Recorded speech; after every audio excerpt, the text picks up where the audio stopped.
In today's video, I'm going to teach you how to refund a Udemy course. Whether you've realized the course wasn't quite what you expected or circumstances have changed, knowing how to get a refund can be helpful. Let's dive into the details. First things first, you'll need to log in to Udemy. Simply navigate to the Udemy website and enter your login credentials. If you're not yet logged in, you'll find the login option at the top right corner of the page. Once you're signed in, you're ready to proceed to the next step. Next, you'll want to hover your mouse over your profile picture in the top right corner. Doing so will reveal a drop-down menu. While this menu features various account options, we're focusing on one specific item today. From the available options, click on Purchase History. This is where you'll find a comprehensive list of all the courses you have purchased. It's an essential feature when you need to track down a particular course, especially if you've bought multiple ones. Once you've opened your purchase history, go ahead and locate the specific course you wish to refund. Under the course title, you'll see an option labeled Request Refund. Click on this to proceed.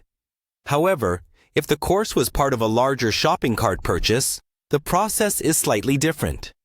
You'll need to click on View All Courses to expand your shopping cart and then select Request Refund for that specific course. Now you'll be prompted to choose your preferred refund method. Udemy offers two options. Either the refund can be processed to your original payment method or converted to Udemy credits, which may be available more quickly. Choose the option that best suits your situation. After selecting your refund method, it's important to select a reason for your refund request.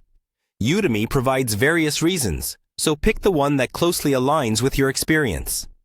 Additionally, you'll need to enter a brief description of the issue you faced. This feedback can be valuable for course creators and the platform to improve their offerings. Finally, once you've filled out all necessary details, click the Submit button. And there you have it. The process is complete, and your refund request will be reviewed. Keep in mind that processing times may vary, so it might take a little while before the refund is fully processed. With these straightforward steps, requesting a refund for a Udemy course is a hassle-free process. I hope this tutorial has been helpful for you. If you have any questions or need further assistance, feel free to reach out to the Udemy support team through their help center. Thank you for watching, and good luck with the refund process.